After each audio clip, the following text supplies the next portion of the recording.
ওকে তো ভাই লোক সম্প্রতি মুক্তি পেয়েছে কানাপ্পা এন্ড মা সিনেমা। তবে মা মুভিটা আসলে কেমন ছিল, ওয়েট তার থেকেও চমকিয়ে দেওয়া বিষয় হলো এই দুইটা সিনেমার মধ্যেই আজকের কালেকশনে কোনটা এগিয়ে আছে সবকিছুই জানবো, শুধু ভিডিওটার সাথেই থাকুন।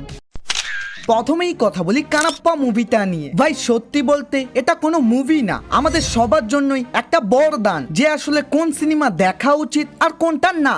আই মিন কানাপ্পার গল্প এতই বাজে যে খুবই কম সংখ্যক মানুষ এটাকে শেষ পর্যন্ত দেখেছে। তার উপরে মুভির হিরো বারবার শুধু চিল্লাতেই থাকে, ये मेरा वचन है, थिन्नाडु का वचन।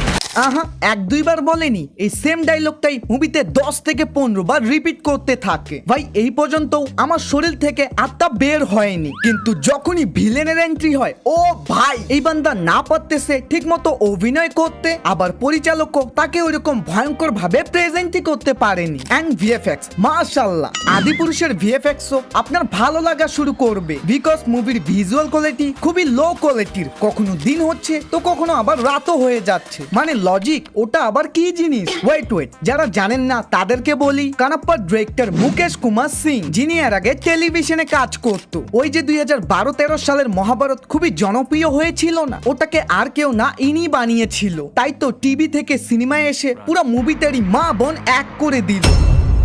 যদি আসি কালেকশনে, প্রথম দিন এটা 9,35,00,000 টাকা দিয়ে খাতা খুলে, দ্বিতীয় দিন 7,15,00,000, তো তৃতীয় দিন সানডের ফুল হলিডে থাকার পরেও অ্যারাউন্ড অলমোস্ট 8 কোটির মতো, এবং এর সাথেই টোটাল ইন্ডিয়া থেকে নেট কালেকশন 24 কোটি, অল ইন্ডিয়া গ্রস 28 কোটি, আর ওয়ার্ল্ড ওয়াইড 32 কোটি পার।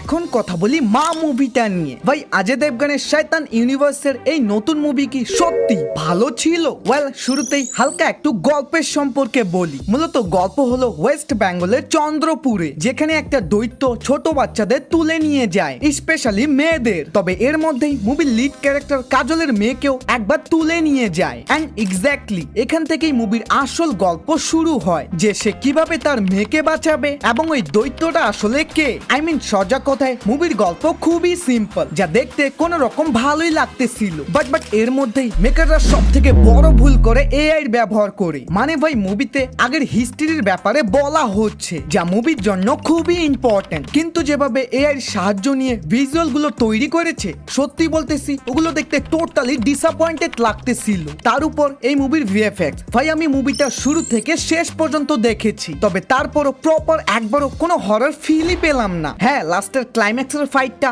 খুবই ভালো ছিল, তবে ওই পর্যন্ত যেতে যেতে মুভির গল্প অনেকটাই আন্দাজ লাগা গিয়েছিল। আর ওভারঅল যদি এটা রিভিউ দিই, আমি এটাকে 5 স্টারের মধ্যে 2.5 স্টার দিব। যাক বাদ দিন, এখন আসি ডাইরেক্ট কালেকশনে। প্রথম দিন এটা 4,93,00,000 টাকা দিয়ে ওপেনিং নেয়, সেকেন্ডে 6,26,00,000, তো তৃতীয় দিন হালকা একটু গ্রোথ দেখিয়ে 7 কোটিতে যায়, এবং এর সাথেই টোটাল ইন্ডিয়া থেকেই নেট কালেকশন 17 কোটি, অল ইন্ডিয়া গ্রস 20 কোটি, আর ওয়ার্ল্ড ওয়াইড 23 কোটি। বাকি তুমি কেমন মানুষ ভাই, যেখানে তোমার সাবস্ক্রাইব বাটনে ক্লিক করার কথা, ওখানে সাবস্ক্রাইব বাটন তোমাকে ক্লিক করতে চাচ্ছে।